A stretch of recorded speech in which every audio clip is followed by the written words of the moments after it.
I guess EG definitely has to play around like the tanky guys in front, the Timber Death Prophet. If Storm's not jumping or they don't have vision advantage, it's got to be the tanky guys in front, and then they counter initiate to cover them. So I guess if Quincy reads the map really well and they make smart ganks and initiations, they should be able to beat EG in terms of skirmishes, because Earth Spirit game, because you can just rotate off and look for kills in the other two lanes. But how does techies do that here is my question. That's like the one thing was, okay, what are they going to do in the beginning to get their levels to stabilize the lane? That's pretty straightforward. You know, you cast your spells and you push into the tower, but I really want to see how this pieces together after 5 minutes.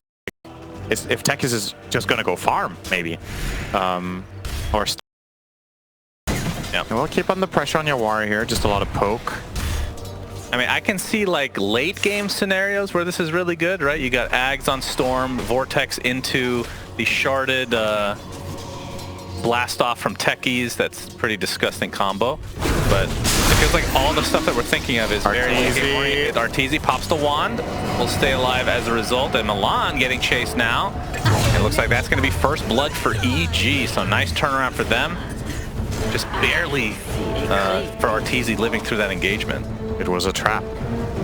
I think Milan didn't have arrow ready or didn't have mana for both spells when the stun came in from Kezu, but they didn't account for how tanky Arteezy would be with, I think he had 8 or 9 1 charges.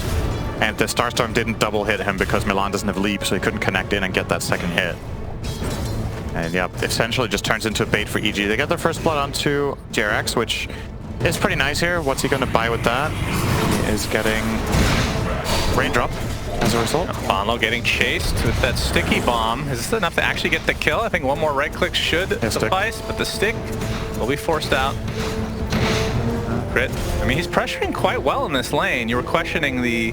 Right, is it the laning stage that you're worried about, or just more the identity towards like past the lane? Identity in mid game, I think. Their lanes can float just fine. Float? It's what... Well, is that a word? Stay... No, that's... No, I've just never heard you use that term before. No, it's a pretty advanced word, I know. Yeah.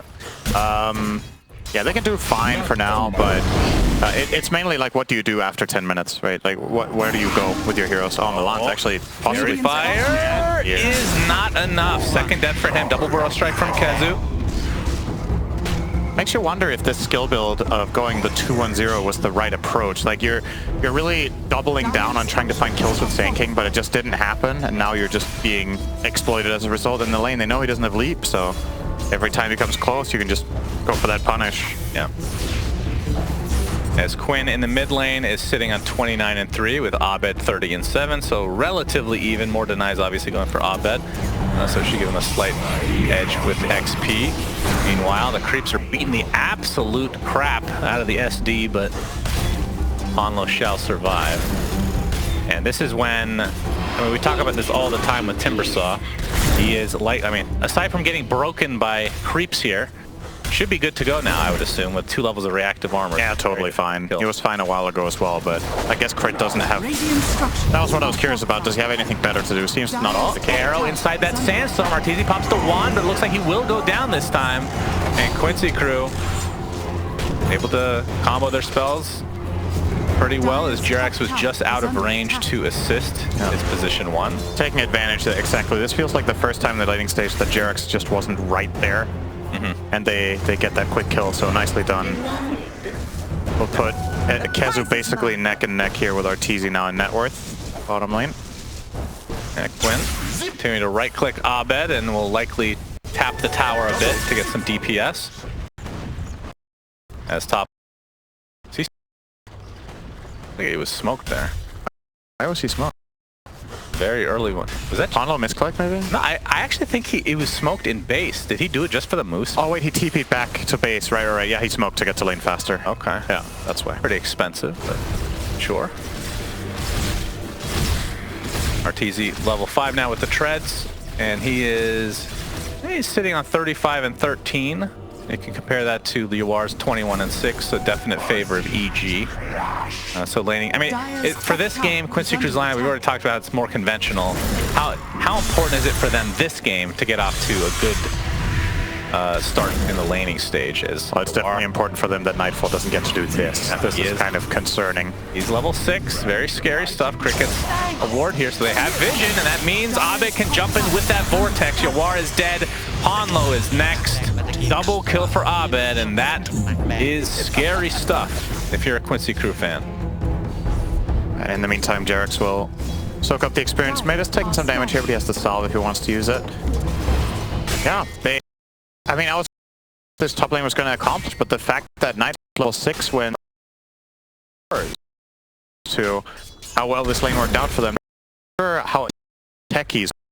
That's what I'm still trying to wrap my head around. Like, it doesn't require you to alt-tab out of a cast and Google it, as Quinn getting chased. He's in the enemy jungle. They're looking for a high five. Arrow goes in and connects, but I think Quinn is very, very dead. It begs the question, what is he doing there, actually? EG. Of course, I would have an analyst to answer that for me, but he is still Googling something that's so insignificant that I can't even be bothered to talk about. I give up. I'm really bad.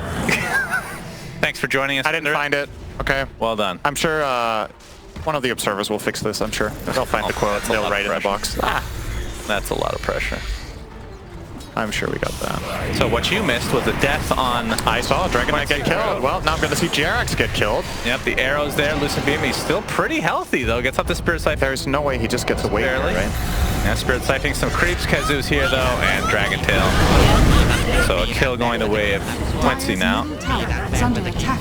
So Blink Dagger for Kazu, about 500 away. That was 5 heroes killing the 5 300 DP. away, actually. 5 heroes killing the DP.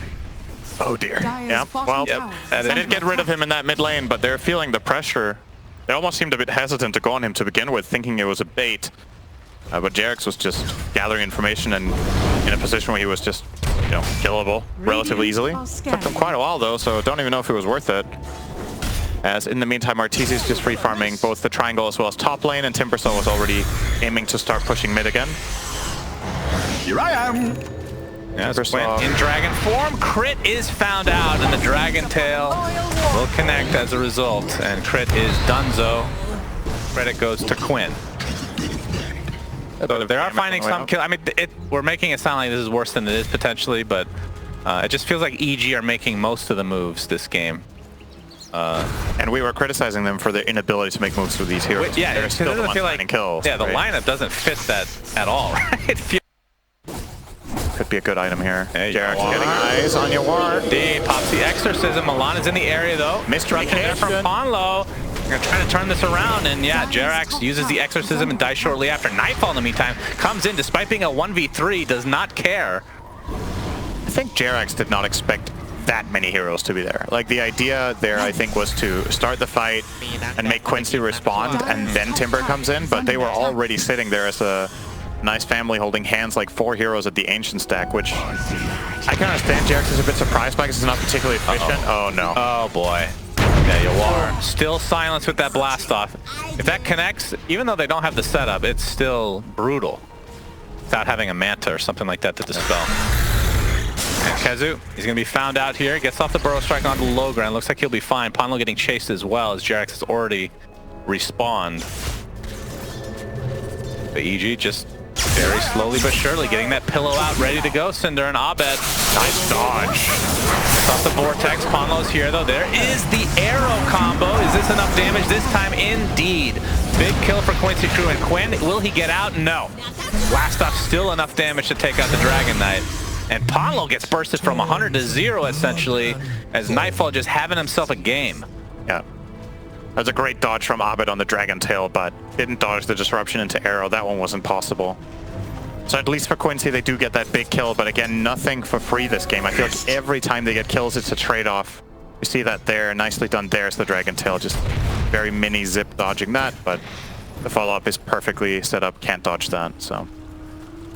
And he actually blinked to avoid the sticky bomb. I'm not sure if that got him killed necessarily, but obviously the positioning was way worse. As Kazu and Milan on the bot lane. Nobody's really there though, as EG. Arcane Boots on the... Nightfall being efficient here. Yeah, that was... Dropped them to use Soul Ring and then forgot he had them. Kyle impersonation there, potentially.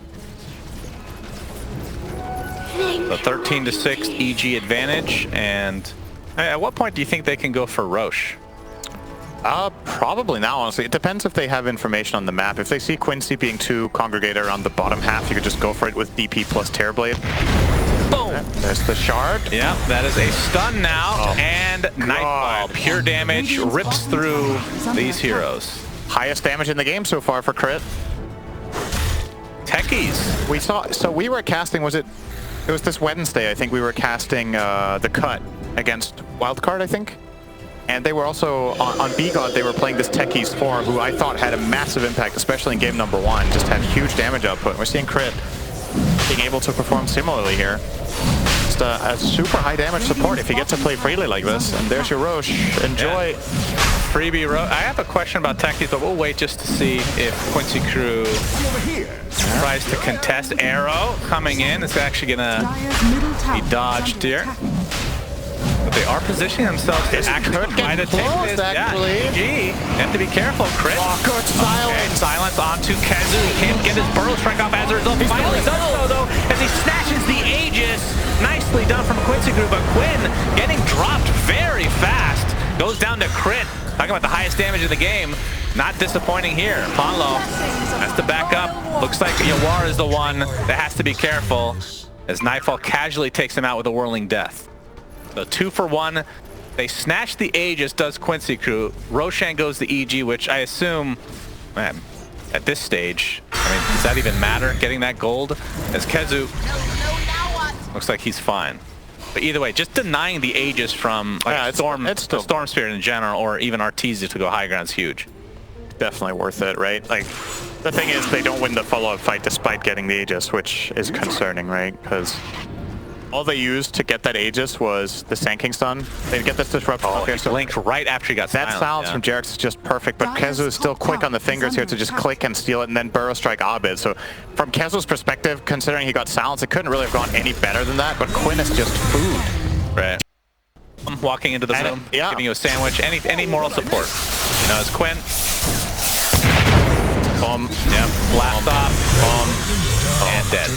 Dude, I will say one thing based on the limited experience I have with playing and watching these new techies. When it gets the perfect conditions in a move, the damage of this hero is actually just flat out completely insane with just a Veil. Like, oh, he's been overtaken though, Cinder, and he's been overtaken by Nightfall. Narrowly overtaken by the free farming Timber with 909 Storyline. Yeah, it's something. Pretty sickening, to be sure. Now, and you know what? I was about to say, all the haters that say EG always pick the same stuff, look at them picking techies, and then I realized they have Terrorblade Storm. But on the support position in this game, they're trying something new and it's working. Death Prophet techies. Yeah, that's good stuff. It is working. Monlo wants to get some illusions of Mr. Artesia. But of course, Nightfall can clean that pretty easily. Kezu gets in there with the Epicenter. They're going to follow up with the Lucid Beam Eclipse combo, but the BKBs and Sunder, Artesia and company are just way too strong right now. Too late on the Dragon Tail. Kezu went in a little bit too early, and when Quinn blinks into Dragon Tail, the BKB on Artesia is already off, and he Sunders, and essentially you just killed your own Dragon Knight with that go. Yeah. And this game, I mean, I'll gladly admit it, I was expecting EG to perhaps just be the better team, right? But I didn't think this game was going to be as stompy as the first one when I saw the draft. I mean, it's not a Gaben level shellacking, but it is a shellacking. I mean, I feel like this is as stompy as the first game. No way. Yeah. No. How long was the first game? I mean, they could end it earlier and it's still not as stompy in my opinion. It was drawn out like... It's debatable. I feel like it's basically the same game. I mean, it is debatable, but that's between the Gaben level shellacking council, which you're not on, by the way, so you don't really get an opinion. Right. I'll have to consult Jenkins a little bit later, and we can maybe revise this rating, but we'll see. Well, if he's the guy you need to consult, I don't want to be a part of the council. I'll stay off it. Thanks for the invite, though. I'm busy that day. It's 2 sets of... I didn't tell you what day, Cinder. Oh, yeah, I'm busy. 2 sets of racks for EG. That's without an Aegis because Kezu stole it earlier. The next Roche, we won't know for another minute and change. But EG looking primed and ready to finish the series off 2-0 in illusion, much stompier fashion than we were hoping for / anticipating. I think quite a few of us were, if we were to put pre-series, like the most likely result, we would have said 2-0 EG. Yeah. I think both you and I expected that, but not like this. No, no. Like this. This has honestly been, you know, it's been a bit of both. Like, first of all, EG look really, really strong and crisp in these two games, but I also think Quincy seem a little bit like they're in their own heads a bit.